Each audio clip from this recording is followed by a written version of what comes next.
Global aviation ವರ್ಲ್ಡ್ನಲ್ಲಿ ಒಂಥರ high drama movie scene ಅಂತಹ scene ಈಗ ನಡೆದಿದೆ. ಪಾಕಿಸ್ತಾನ್ ಇಂಟರ್ನ್ಯಾಷನಲ್ ಏರ್ಲೈನ್ಸ್ ಮುಳುಗಡೆಯಿಂದ ಪಾರು ಮಾಡಲು ಪಾಕಿಸ್ತಾನ ಒಬ್ಬ ವರ್ಲ್ಡ್ ಕ್ಲಾಸ್ ಏವಿಯೇಷನ್ ಮಾಸ್ಟರ್ ಅನ್ನ ನೇಮಕ ಮಾಡಿಕೊಂಡಿತ್ತು. ಇನ್ನೇನೋ ಆ ವ್ಯಕ್ತಿ PIAಗೆ ಜಾಯಿನ್ ಆಗಬೇಕಾಗಿತ್ತು. ಆದರೆ ಆ ವ್ಯಕ್ತಿ ಲಾಸ್ಟ್ ಮೂಮೆಂಟ್ ಪಾಕಿಸ್ತಾನಕ್ಕೆ ಬಿಗ್ ಶಾಕ್ ಅನ್ನ ಕೊಟ್ಟು ಭಾರತದ ಟಾಟಾ ಗ್ರೂಪ್ ಒಡೆತನದ ಏರ್ ಇಂಡಿಯಾಗೆ ಹೊಸ ಬಾಸ್ ಆಗಿ ಎಂಟ್ರಿ ಕೊಟ್ಟಿದ್ದಾರೆ. ಎಸ್, ಅವರೇ ಜಗತ್ತಿನ ಅತ್ಯಂತ ಪ್ರಸಿದ್ಧ ಟರ್ನ್ ಅರೌಂಡ್ ಸ್ಪೆಷಲಿಸ್ಟ್ ಟೇವೋಲ್ಡೆ ಗೇಬ್ರಿ ಮರಿಯಂ ಅಂತ. ಬರೋಬ್ಬರಿ 22,238 ಕೋಟಿ ರೂಪಾಯಿ ನಷ್ಟದಲ್ಲಿರುವಂತಹ ಭಾರಿ ಸವಾಲುಗಳನ್ನ ಸಂಕಷ್ಟಗಳನ್ನ ಎದುರಿಸ್ತಾ ಇರುವಂತಹ ಏರ್ ಇಂಡಿಯಾವನ್ನ ಕೈ ಹಿಡಿದು ನಡೆಸಲು ಟಾಟಾ ಗ್ರೂಪ್ ಈ ಏವಿಯೇಷನ್ ಕಿಂಗ್ಗೆ ಪಟ್ಟವನ್ನ ಕಟ್ಟಿದೆ. ಅಷ್ಟಕ್ಕೂ ಯಾರು ಈ ಟೇವೋಲ್ಡೆ ಗೇಬ್ರಿ ಮರಿಯಂ? ಪಾಕಿಸ್ತಾನದ ಆಫರ್ ಅನ್ನ ಬಿಟ್ಟು ಇವರು ಏರ್ ಇಂಡಿಯಾಗೆ ಬಂದಿದ್ದು ಯಾಕೆ? ಕ್ಯಾಂಪ್ಬೆಲ್ ವಿಲ್ಸನ್ ಹಠಾತ್ ರಾಜೀನಾಮೆ ನೀಡಿದ್ಯಾಕೆ? ಏರ್ ಇಂಡಿಯಾದಲ್ಲಿ ಈಗ ಏನೆಲ್ಲ ಚೇಂಜ್ ಆಗಲಿದೆ? ಈ ಸಂಪೂರ್ಣ ರೋಚಕ ಕಥೆಯನ್ನ ಇಂದಿನ ಈ ವಿಡಿಯೋದಲ್ಲಿ ಡೀಟೇಲ್ ಆಗಿ ನೋಡ್ಕೊಂಡು ಬರೋಣ ಬನ್ನಿ. ನಾನು ಶಿವಮೂರ್ತಿ ಸರ್ಬಾ. ಏರ್ ಇಂಡಿಯಾಗೆ ಬಂದ್ರು ಹೊಸ CEO. ವಿಲ್ಸನ್ ಜಾಗಕ್ಕೆ ಬಂದ ಗೇಬ್ರಿ ಮರಿಯಂ. ಎಸ್ ವೀಕ್ಷಕರೇ, ಟಾಟಾ ಗ್ರೂಪ್ ಒಡೆತನದ ಏರ್ ಇಂಡಿಯಾಗೆ ಹೊಸ CEO ನೇಮಕವಾಗಿದ್ದಾರೆ. ಅಹಮದಾಬಾದ್ ಏರ್ ಇಂಡಿಯಾ ವಿಮಾನ ಪತನದಿಂದ ಶುರುವಾದಂತಹ ಸಂಕಷ್ಟ ಕಂಟಿನ್ಯೂ ಆಗುತ್ತಲೇ ಇದೆ. ಇಂತಹ ಹೊತ್ತಲ್ಲಿ ಸಂಸ್ಥೆಯ ಮ್ಯಾನೇಜಿಂಗ್ ಡೈರೆಕ್ಟರ್ ಮತ್ತು ಚೀಫ್ ಎಕ್ಸಿಕ್ಯೂಟಿವ್ ಆಫೀಸರ್ ಅಂದ್ರೆ CEO ಆಗಿ ಎಥಿಯೋಪಿಯನ್ ಏರ್ಲೈನ್ಸ್ ಗ್ರೂಪ್ನ ಮಾಜಿ CEO ಟೇವೋಲ್ಡೆ ಗೇಬ್ರಿ ಮರಿಯಂ ಅವರನ್ನ ನೇಮಕ ಮಾಡಲಾಗಿದೆ. 2022ರಿಂದ ಏರ್ ಇಂಡಿಯಾ ಮುನ್ನಡೆಸ್ತಾ ಇದ್ದಂತಹ ಕ್ಯಾಂಪೆಬಲ್ ವಿಲ್ಸನ್ ತಮ್ಮ ಹುದ್ದೆಗೆ ರಾಜೀನಾಮೆಯನ್ನ ನೀಡಿದ ಬೆನ್ನಲ್ಲೇ ಈ ಮಹತ್ವದ ನೇಮಕ ನಡೆದಿದೆ. ವಾಸ್ತವವಾಗಿ ಕ್ಯಾಂಪೆಬಲ್ ವಿಲ್ಸನ್ ಅವರ 5 ವರ್ಷಗಳ ಅವಧಿ 2027ರ ಜುಲೈವರೆಗೆ ಇತ್ತು. ಆದರೆ ಅವರು 2024ರಲ್ಲಿ Air India chairman N Chandrasekaran ಅವರಿಗೆ ತಾನು 2026ರಲ್ಲಿ ಹುದ್ದೆಯಿಂದ ಕೆಳಗಿಳಿಯುವುದಾಗಿ ತಿಳಿಸಿದ್ರು. ಅದರಂತೆ ಹೊಸ ಉತ್ತರಾಧಿಕಾರಿ ಆಯ್ಕೆಯಾಗುವವರೆಗೆ ಅವರು ಕೆಲಸವನ್ನ ಮಾಡ್ತಾ ಇದ್ರು. ಈಗ ಏರ್ ಇಂಡಿಯಾದ ಬೋರ್ಡ್ ನೇಮಿಸಿದ ಜಾಗತಿಕ ಶೋಧನಾ ಸಮಿತಿಯು ಅಂತಾರಾಷ್ಟ್ರೀಯ ಮಟ್ಟದ ಹಲವು ಅಭ್ಯರ್ಥಿಗಳನ್ನ ಪರಿಶೀಲಿಸಿ ಕೊನೆಗೆ ಟೇವೋಲ್ಡೆ ಗೇಬ್ರೆ ಮರಿಯಂ ಅವರನ್ನ ಸೆಲೆಕ್ಟ್ ಮಾಡಿದೆ. ಸಮಸ್ಯೆಗಳ ಸುಳಿಯಲ್ಲಿ ಏರ್ ಇಂಡಿಯಾ ಸಂಸ್ಥೆ. 22,238 ಕೋಟಿ ನಷ್ಟ, ಬಿಗ್ ಸವಾಲುಗಳು.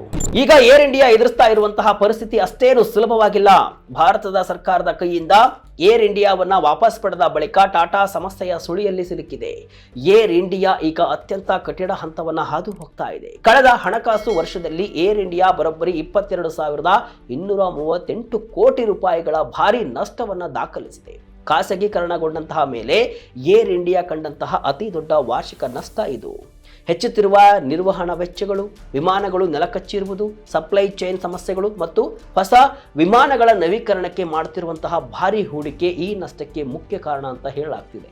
ಇದಲ್ಲದೆ ಕಳೆದ ವರ್ಷ ಅಹಮದಾಬಾದ್ನಲ್ಲಿ ನಡೆದಂತಹ ಭೀಕರ ಬೋಯಿಂಗ್ 787 ವಿಮಾನ ಅಪಘಾತದ ನಂತರ ಏರ್ ಇಂಡಿಯಾ ಮೇಲಿನ ರೆಗ್ಯುಲೇಟರಿ ತನಿಖೆ ಮತ್ತು ಕಟ್ಟುನಿಟ್ಟಿನ ನಿಯಮಗಳು ಹೆಚ್ಚಾಗ್ತಾ ಇವೆ.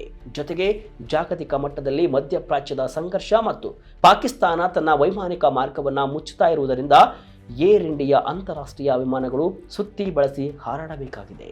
ಇದರಿಂದ ಇಂಧನ ವೆಚ್ಚ ಹೆಚ್ಚಾಗಿ ಆರ್ಥಿಕ ಒತ್ತಡ ಮತ್ತಷ್ಟು ಜಾಸ್ತಿ ಆಗಿದೆ. ಇಂತಹ ಸವಾಲಿನ ಸಮಯದಲ್ಲಿ ಏರ್ ಇಂಡಿಯಾವನ್ನ ದಂಡೆಗೆ ತಲುಪಿಸಲು ಒಬ್ಬ ಅನುಭವಿ ನಾಯಕನ ಅಗತ್ಯವಿತ್ತು. ಈಗ ಆ ಸ್ಥಾನವನ್ನ ತುಂಬಲು ಟೇವೋಲ್ಡೆ ಗೇಬ್ರೆ ಮರಿಯಂ ಈಗ ಎಂಟ್ರಿ ಕೊಟ್ಟಿದ್ದಾರೆ. ಯಾರಿದು ಟೇವೋಲ್ಡೆ ಗೇಬ್ರೆ ಮರಿಯಂ? 4 ದಶಕಗಳ ಸುದೀರ್ಘ ಏವಿಯೇಷನ್ ಅನುಭವ. ಟೇವೋಲ್ಡೆ ಗೇಬ್ರೆ ಮರಿಯಂ ಅಂದ ತಕ್ಷಣ ಜಾಗತಿಕ ಏವಿಯೇಷನ್ ರಂಗ ಗೌರವದಿಂದ ನೋಡ್ತಾ ಇದೆ. ಇವರಿಗೆ ವಿಮಾನಯಾನ ಕ್ಷೇತ್ರದಲ್ಲಿ ಬರೋಬ್ಬರಿ 4 ದಶಕಗಳ ಅಂದ್ರೆ 40 ವರ್ಷಗಳ ಅಪಾರ ಅನುಭವವಿದೆ. 1985ರಲ್ಲಿ ಎಥಿಯೋಪಿಯನ್ ಏರ್ಲೈನ್ಸ್ನ ಕಾರ್ಗೋ ಟ್ರಾಫಿಕ್ ಹ್ಯಾಂಡ್ಲಿಂಗ್ ವಿಭಾಗದಲ್ಲಿ ಸಾಧಾರಣ ಅಧಿಕಾರಿಯಾಗಿ ತಮ್ಮ ವೃತ್ತಿ ಜೀವನವನ್ನ ಇವರು ಆರಂಭಿಸ್ತಾರೆ. ಹಂತ ಹಂತವಾಗಿ ಬೆಳೆದು ಉನ್ನತ ಹುದ್ದೆಗಳನ್ನು ತಲುಪಿದ್ರು. ವಿಶೇಷ ಅಂದ್ರೆ ಇವರಿಗೆ ಭಾರತದ ಜೊತೆಗೂ ಕೂಡ ಹಳೆಯ ನಂಟಿದೆ.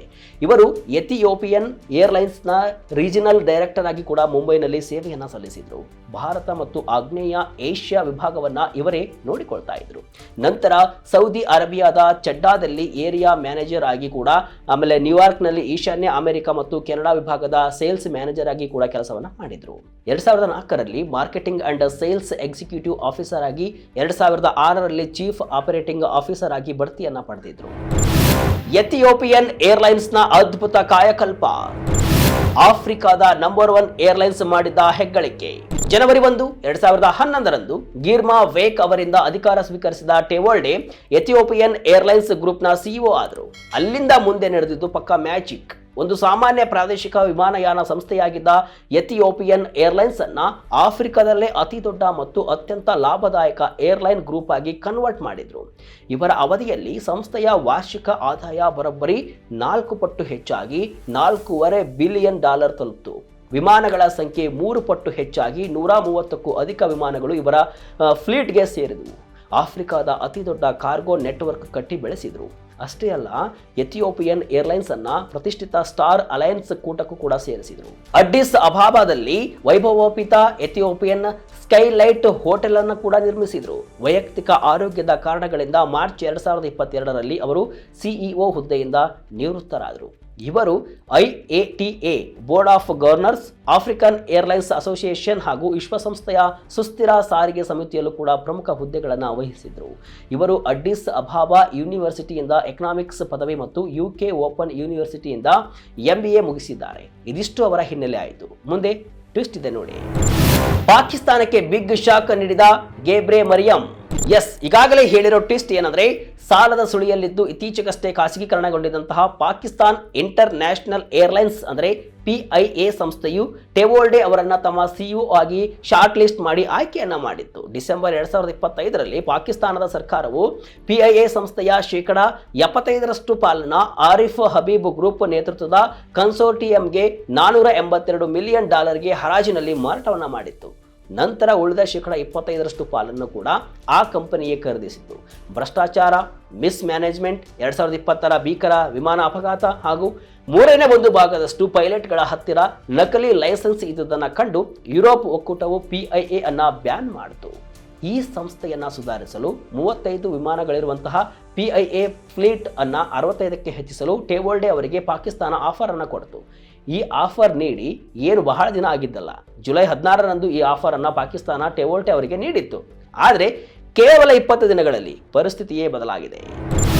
PIA ಆಫರ್ ಬಿಟ್ಟು ಏರ್ ಇಂಡಿಯಾಗೆ ಬಂದಿದ್ಯಾಕೆ? ಆದರೆ ಇಲ್ಲೇ ಅಸಲಿ ರಗಳೆ ಶುರುವಾಗಿದ್ದು. ಪಾಕಿಸ್ತಾನದ ಕನ್ಸೋರ್ಟಿಯಂ ಟೆವೋಲ್ಡೆ ಅವರನ್ನ ಆಯ್ಕೆ ಮಾಡಿದ್ರು ಕೂಡ ಪಾಕಿಸ್ತಾನ ಸರ್ಕಾರದ ಮಂದಗತಿಯ ಆಡಳಿತ ಹಾಗೂ ಸೆಕ್ಯೂರಿಟಿ ಕ್ಲಿಯರೆನ್ಸ್ ಸಿಗುವುದು ಭಾರಿ ವಿಳಂಬವಾಯಿತು. ಹಾಗಾಗಿ ಟೆವೋಲ್ಡೆ ಅವರು PIA ನಲ್ಲಿ ಅಧಿಕೃತವಾಗಿ ಅಧಿಕಾರವನ್ನ ಸ್ವೀಕರಿಸಲೇ ಇಲ್ಲ. ಇದೇ ಸರಿಯಾದ ಸಮಯ ಅಂತ ಕಾಯ್ತಾ ಇದ್ದಂತಹ ಭಾರತದ ಟಾಟಾ ಗ್ರೂಪ್ ಮತ್ತು ಏರ್ ಇಂಡಿಯಾ ಮ್ಯಾನೇಜ್ಮೆಂಟ್ ತಕ್ಷಣವೇ ಟೆವೋಲ್ಡೆ ಅವರನ್ನ ಸಂಪರ್ಕ ಮಾಡಿತು.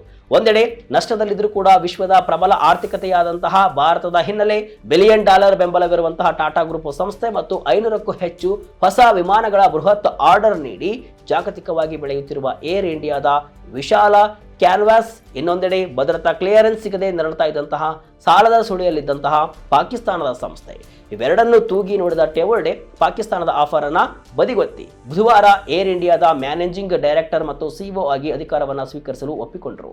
ಟೆವೋಲ್ಡೆ ಅವರು ಎಥಿಯೋಪಿಯಾ ದೇಶದ ಅಡ್ಡಿಸ್ ಅಬಾಬಾ ನಗರವನ್ನ ಆಫ್ರಿಕಾದ ದೊಡ್ಡ ಏವಿಯೇಷನ್ ಹಬ್ ಮಾಡಿದ್ರು. ಈಗ ಭಾರತದ ಡೆಲ್ಲಿ ಮತ್ತು ಮುಂಬೈಯನ್ನ ಅಂತಾರಾಷ್ಟ್ರೀಯ ಏವಿಯೇಷನ್ ಹಬ್ ಮಾಡಲು ಅವರು ಯೋಜನೆಯನ್ನ ರೂಪಿಸಲಿದ್ದಾರೆ. ಇದು ಭಾರತಕ್ಕೆ ಬಹಳ ಇಂಪಾರ್ಟೆಂಟ್ ಕೂಡ. ಏರ್ ಇಂಡಿಯಾದ ನೆಕ್ಸ್ಟ್ ಪ್ಲಾನ್ ಏನು? ಈ ಮಹತ್ವದ ನೇಮಕದ ಬಗ್ಗೆ ಮಾತನಾಡಿದ ಟಾಟಾ ಸನ್ಸ್ ಮತ್ತು air India chairman N Chandrasekharan, board ಪರವಾಗಿ ಟೆವೋಲ್ಡೆ ಅವರನ್ನ ಏರ್ ಇಂಡಿಯಾಗೆ ಹಾರ್ದಿಕವಾಗಿ ಸ್ವಾಗತಿಸ್ತಾ ಇದ್ದೇನೆ. ಕ್ಯಾಂಪಬೆಲ್ ವಿಲ್ಸನ್ ಮಾರ್ಗದರ್ಶನದಲ್ಲಿ ಏರ್ ಇಂಡಿಯಾ ತನ್ನ ಆರಂಭಿಕ ವಿಲೀನ ಮತ್ತು ಸ್ಥಿರತೆಯ ಹಂತವನ್ನ ಪೂರ್ಣಗೊಳಿಸಿದೆ. ಈಗ ಏರ್ ಇಂಡಿಯಾ ತನ್ನ ಕಾರ್ಯಾಚರಣೆ ಮತ್ತು ವಿಸ್ತರಣೆಯ ನಿರ್ಣಾಯಕ ಹಂತಕ್ಕೆ ಪ್ರವೇಶವನ್ನ ಮಾಡ್ತಾ ಇದೆ.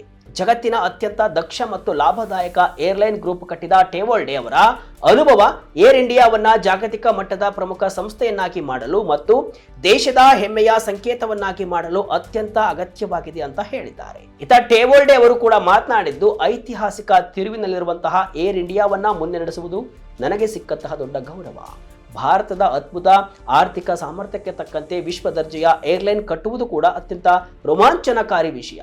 ಅಧ್ಯಕ್ಷ ಚಂದ್ರಶೇಖರನ್ ಬೋರ್ಡ್ ಮತ್ತು ಉದ್ಯೋಗಿಗಳ ಜೊತೆಗೂಡಿ ಅತ್ಯುತ್ತಮ ಆಪರೇಷನ್ ಭರವಸೆ, ಭಾರತೀಯ ಆತಿಥ್ಯ ಮತ್ತು ಸುಸ್ಥಿರ ಬೆಳವಣಿಗೆ ನೀಡಲು ನಾನು ಎದುರು ನೋಡ್ತಾ ಇದ್ದೇನೆ ಅಂತ ಹರ್ಷವನ್ನ ವ್ಯಕ್ತಪಡಿಸಿದ್ದಾರೆ. ಇದೇ ವೇಳೆ ಕಳೆದ 4 ವರ್ಷಗಳಲ್ಲಿ ಏರ್ ಇಂಡಿಯಾಗೆ ಬಲವಾದ ಅಡಿಪಾಯ ಹಾಕಿದ ಮಾಜಿ ಸಿಇಒ ಕ್ಯಾಂಪಬೆಲ್ ವಿಲ್ಸನ್ ಅವರ ಸೇವೆಗೆ ಏರ್ ಇಂಡಿಯಾ ಬೋರ್ಡ್ ಧನ್ಯವಾದವನ್ನ ತಿಳಿಸಿದೆ. ಏರ್ ಇಂಡಿಯಾ ಜಾಗತಿಕ ಮಟ್ಟದಲ್ಲಿ ಗೆಲ್ಲುತ್ತಾ? ಸ್ನೇಹಿತರೆ, ಟೆವೋಲ್ಡೆ ಗೆಬ್ರೆಯೆಸಸ್ ಅವರಿಗೆ ಇದು ಸುಲಭದ ಹಾದಿಯಂತೂ ಅಲ್ವೇ ಅಲ್ಲ. ಒಂದೆಡೆ 22,238 ಕೋಟಿ ರೂಪಾಯಿ ನಷ್ಟವನ್ನ ಸರಿದೂಗಿಸಿ ಸಂಸ್ಥೆಯನ್ನ ಲಾಭದತ್ತ ತರುವುದು, ಇನ್ನೊಂದೆಡೆ ಭದ್ರತಾ ಮಾನದಂಡಗಳನ್ನು ಹೆಚ್ಚಿಸಿ ಗ್ರಾಹಕರ ನಂಬಿಕೆಯನ್ನ ಮರುಗಳಿಸುವುದು, ಜೊತೆಗೆ ನೂರಾರು ಹೊಸ ವಿಮಾನಗಳು ಆಗಮಿಸುತ್ತಿರುವಾಗ ಕಾರ್ಯಾಚರಣೆಯ ವಿಶ್ವಾಸಾರ್ಹತೆಯನ್ನ ಕಾಪಾಡಿಕೊಳ್ಳುವುದು ಇವರ ಮುಂದಿರುವಂತಹ ಮೇನ್ ಚಾಲೆಂಜ್. ಗಲ್ಫ್ ಮತ್ತು ಏಷ್ಯಾದ ದೈತ್ಯ ವಿಮಾನಯಾನ ಸಂಸ್ಥೆಗಳಿಗೆ ಪೈಪೋಟಿ ನೀಡಿ ಏರ್ ಇಂಡಿಯಾವನ್ನ ಜಾಗತಿಕ ಮಟ್ಟದಲ್ಲಿ ನಂಬರ್ 1 ಮಾಡುವಲ್ಲಿ ಎಥಿಯೋಪಿಯನ್ ಏರ್ಲೈನ್ಸ್ನ ಈ ಮಾಸ್ಟರ್ ಮೈಂಡ್ ಯಶಸ್ವಿ ಆಗ್ತಾರಾ ಅನ್ನೋದನ್ನು ಕೂಡ ನಾವು ಕಾದು ನೋಡಬೇಕಾಗಿದೆ. ಪಾಕಿಸ್ತಾನದ ಆಫರ್ ಬಿಟ್ಟು ಭಾರತದ ಏರ್ ಇಂಡಿಯಾ ಕೈ ಹಿಡಿದ ಟೆವೋಲ್ಡೆ ಅವರ ಈ ನಿರ್ಧಾರದ ಬಗ್ಗೆ ನಿಮ್ಮ ಅಭಿಪ್ರಾಯವೇನು? ಏರ್ ಇಂಡಿಯಾ ಮತ್ತೆ ತನ್ನ ಗತ ವೈಭವವನ್ನ ಮರಳಿ ಪಡೆಯುತ್ತಾ? ನಿಮ್ಮ ಅನಿಸಿಕೆಯನ್ನ ಕಮೆಂಟ್ ಮೂಲಕ ತಿಳಿಸಿ. ಇದಿಷ್ಟು ಇವತ್ತಿನ ವಿಶೇಷ. ಇದೇ ರೀತಿಯ ಹಲವು ವಿಶ್ಲೇಷಣೆ ಮಾಹಿತಿಯಷ್ಟೇ ಅಲ್ಲ, ಮನರಂಜನೆಯ ವಿಡಿಯೋಗಳಿಗಾಗಿ ವಿಜಯ ಕರ್ನಾಟಕ ವೆಬ್ಸೈಟ್, ಫೇಸ್ಬುಕ್ ಹಾಗೂ ಯೂಟ್ಯೂಬ್ ಪೇಜ್ ಅನ್ನ ಫಾಲೋ ಮಾಡ್ತಾ ಇರಿ. ಧನ್ಯವಾದಗಳು.